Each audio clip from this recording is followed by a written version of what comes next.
Onegashimasu. Welcome today. It's a nice, beautiful day outside. We had a little break in the weather. Again, I'm Rusty McMains. My apologies for not introducing myself in my first video.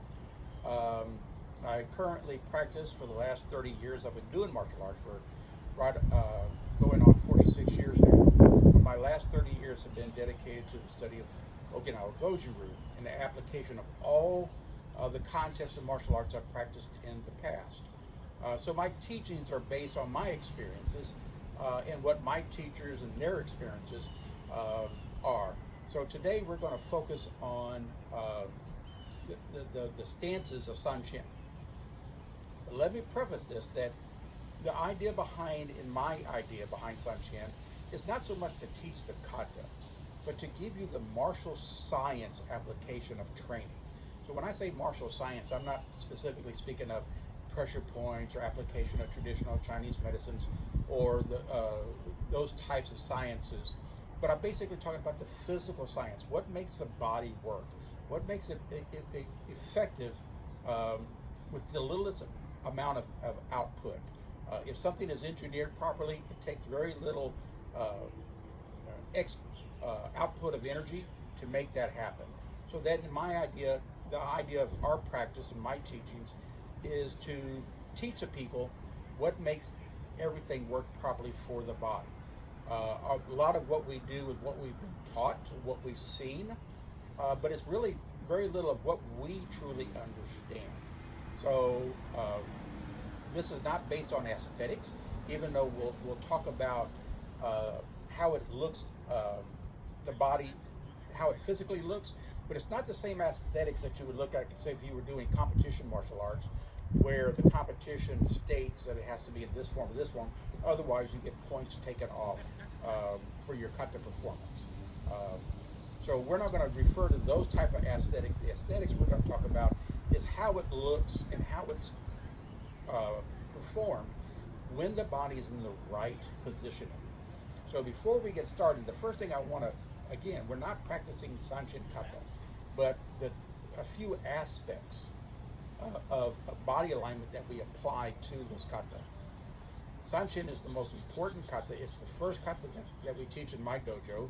Excuse me, because again, it's simple.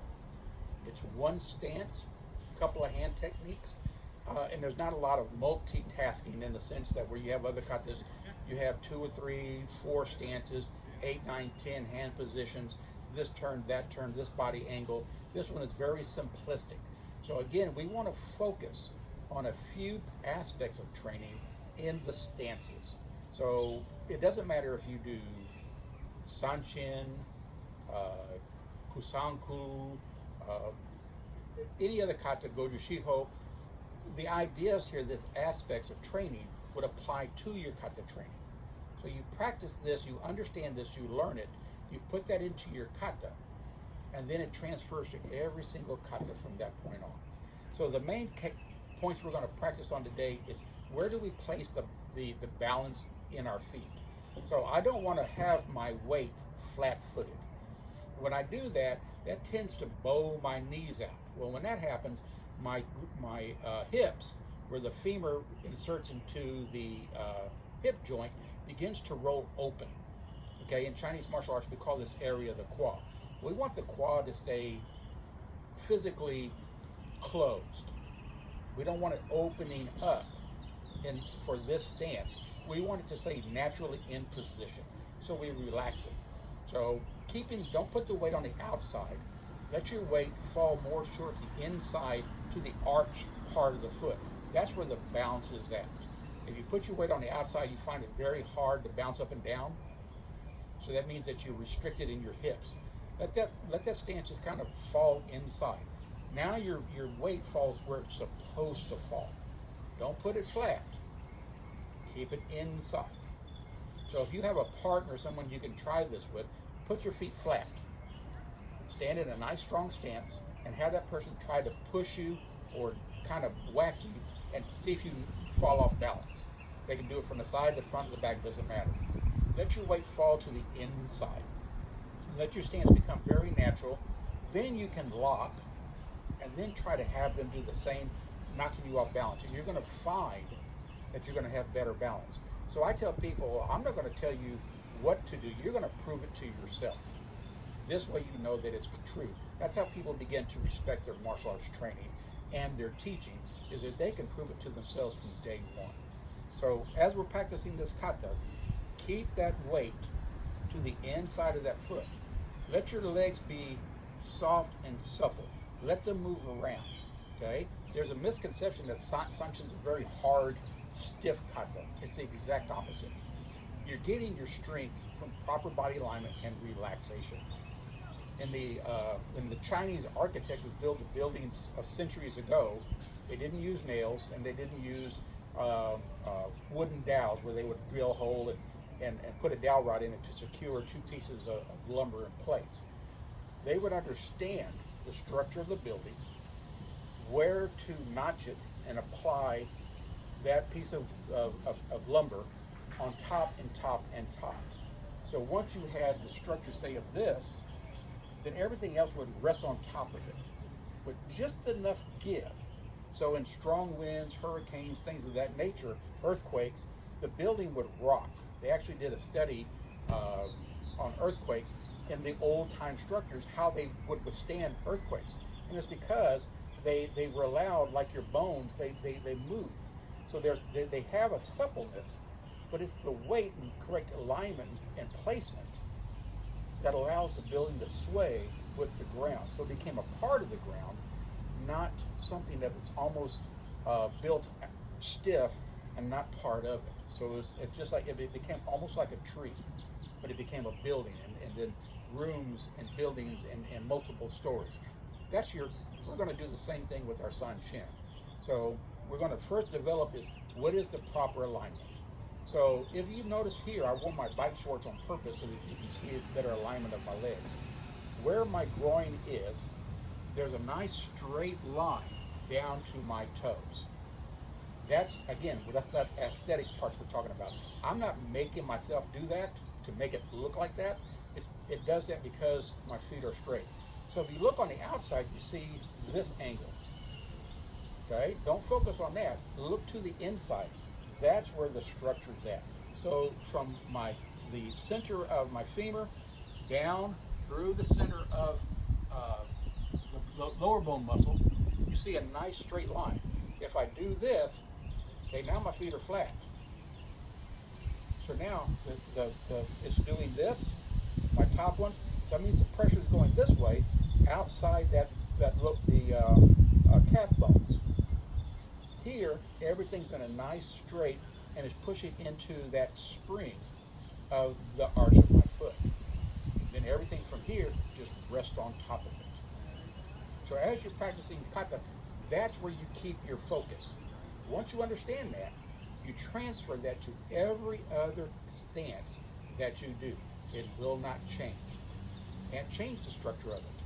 It doesn't matter if you drive a Ford pickup truck, a Mercedes, a Maserati, a Camry. That structure and that physical science of those wheels, the wheel alignment, the width of the wheels, it doesn't really change. That part doesn't change. If you took the body off of one car, off a 10, you really wouldn't be able to tell the difference in it. The difference comes in the extras that you would find inside there. But basically, you can't change the science. How you swing a baseball bat in the U.S. is no different than the effectiveness that you would swing it in China, South America, Japan. Same thing with the golf club.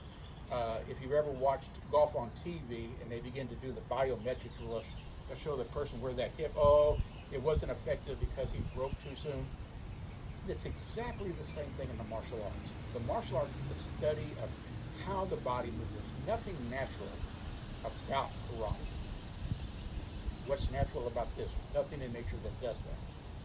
But what you have to understand is how these motions work naturally in relation to your own body. So let's start from the Subidachi. I understand, but some people, again, don't get caught up in how I do the kata. It doesn't matter if you start from this position, you start from Heikodachi. Don't get caught up in the performance of the kata. The idea is to practice these aspects in the stance as it relates, that will turn into the rest of this and give this a strength that you want. So as I'm here from Masubidachi, Don't lock your legs. So if I turn this way, don't lock your legs. You're going to find you're already feeling off balance. Let your legs go ahead. Let your weight fall to the inside of that foot now. That's going to bend your knees. I tell my students all the time, bend your knees. My sensei tells us all the time, bend your knees. But a lot of times, if you go to bend that knee, look what happens. Now I start to open it up. I'm opening up my quad, losing that structure. Let the weight go to the inside of that foot. Now you don't find that this opens up. So you're going to find all that weight's going to feel there. You do this long enough, that arch is going to get real tight because it's not used to carrying the weight. But that's where that nice spring is at. So when you're standing in Musubi-dachi, or when you're standing in Heiko-dachi, you let that weight fall down, straight down the middle. Okay? You're doing Chinese martial arts. This is the idea of sinking. Let that weight sink. Let it fall to the inside of that foot. You can't sink if your feet are flat-footed and the edges of your feet are touching. So then from here. Now, if I want to step forward, I don't want to shift my weight to the side. Okay? Because now I'm losing this center line. So I want to keep my belly button. If I had a nice little center line, I want to keep my belly button in line with that as much as possible. I don't want to have too much deviation off that.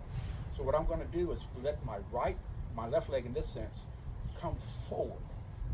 So where now I'm not shifting the weight to the side, but I'm kind of letting my leg come forward because that's where I'm moving. Once I get to a part where I can't do that anymore, that's where this foot will move. Now, if I turn sideways here, now starting from the Heiko-dachi, I don't want to shift here and then move my way forward. I want to let this leg come down. That's where my weight's going, to the inside of my foot. Now this foot can move. Very little body movement. So in the kata, you're not moving forward. You're dropping that weight, setting that stance, like being something, setting it inside, like setting this pole inside that pole. Let it sit. So starting from the Musubi-dachi, making sure that the weight's where it's supposed to be on the inside of that foot, wiggle those knees.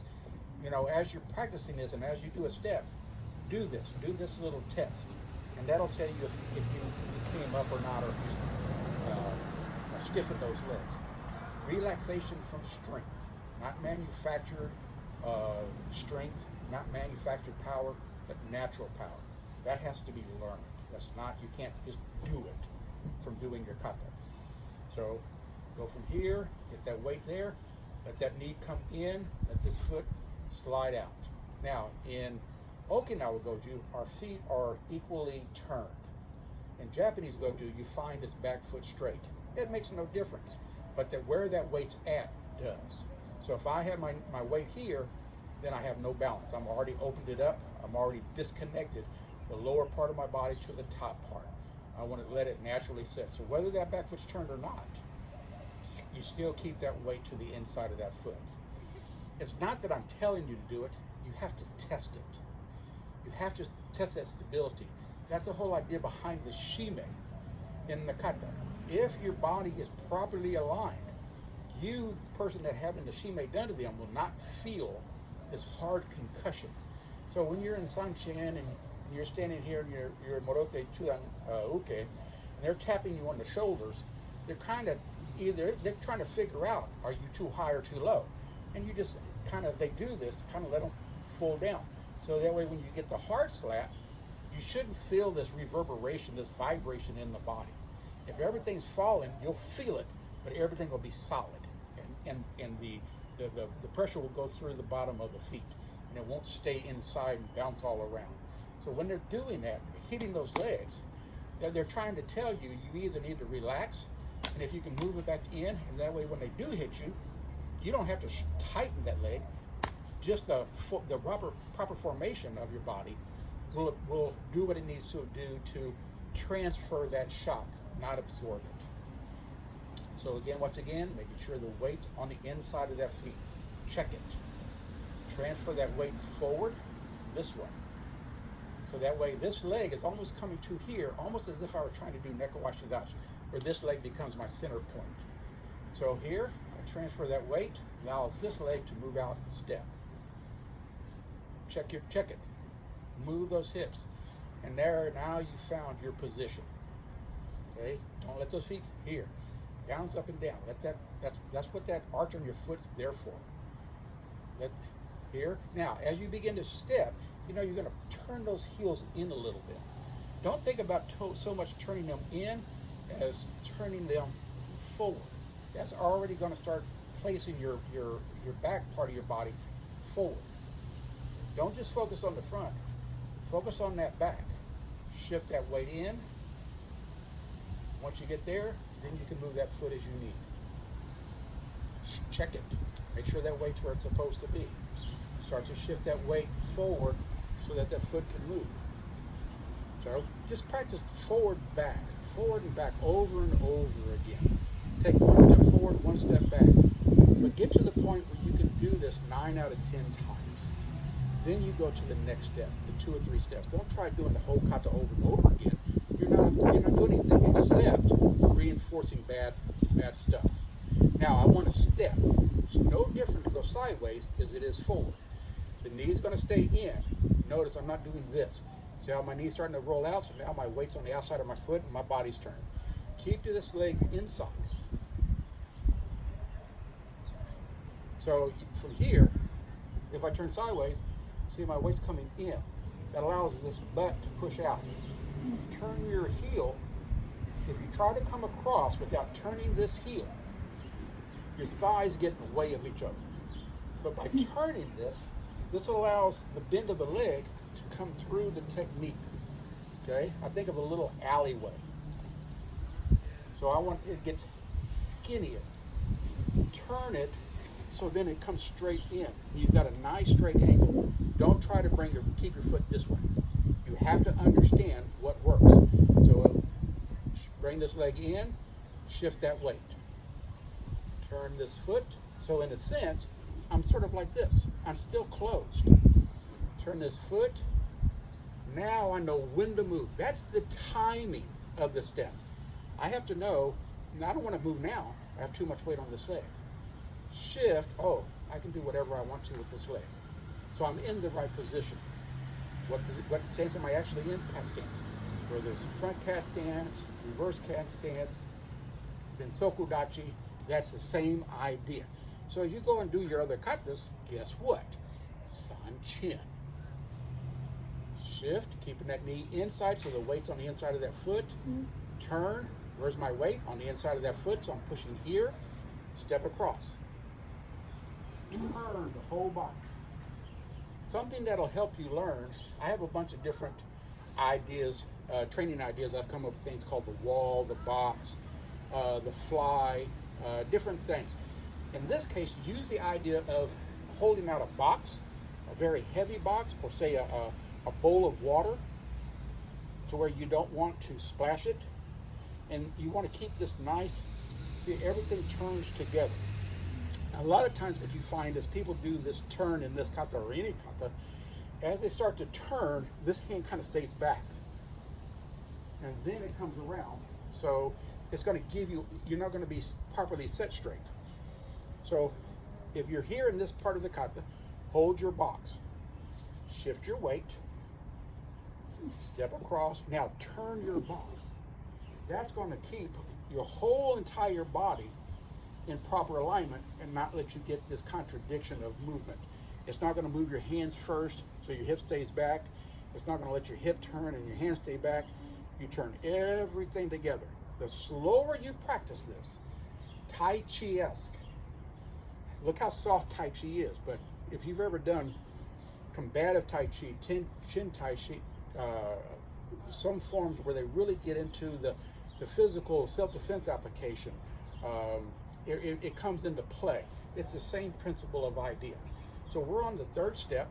Hold your box. Even if you grab something, I used to use, years ago, I used to use a medicine ball where I'm holding it away from me. So that really helped me with my structure of my blocks. So I shift my weight, bring it across, now turn it, and you're going to be set straight. Everything's going to be nice and straight. Another training tool you can use is get a bow, a stick, put it behind your back and hold it. So that's going to tell you if your lines are straight. You can also use your hands in this fashion. So that way when I turn, you notice I'm not off skew. I'm perfect. and turn.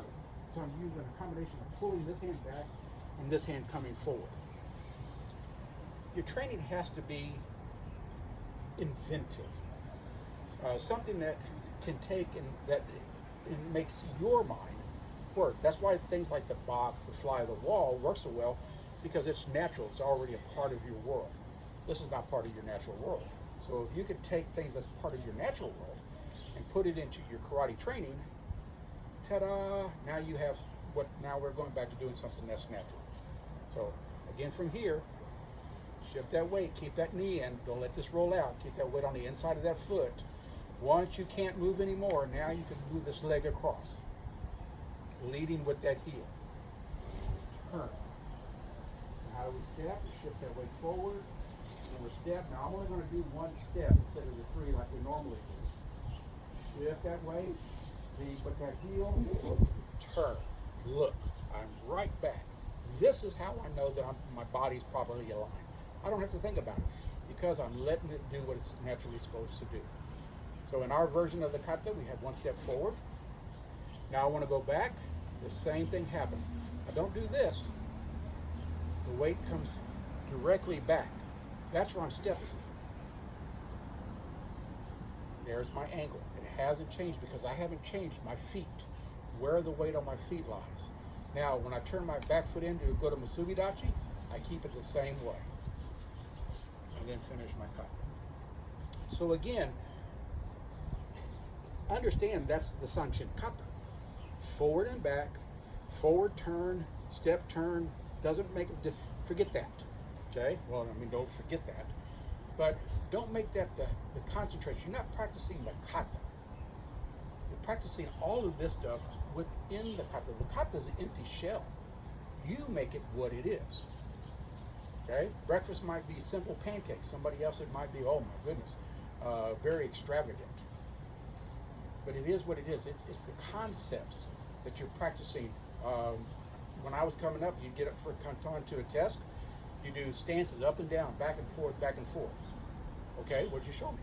What did you understand?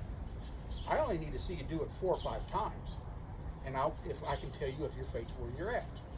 10 times wrong is 10 times wrong. 2 times right is 2 times right. Learn these concepts. Learn these basics. Learn what makes the body work. That's the true definition of martial science. Okay, is understanding and implementing in your training. That'll take your training. You'll start out thinking, oh, I'm going to practice my kata for 20 minutes. Don't practice the whole kata. Practice just 1 or 2 concepts.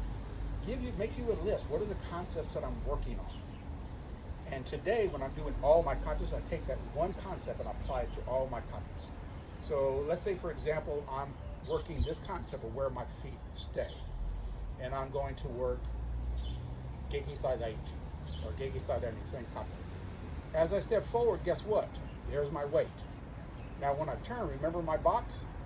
Keeping the weight to the inside, turn. How do I step? Same way. Where's my weight?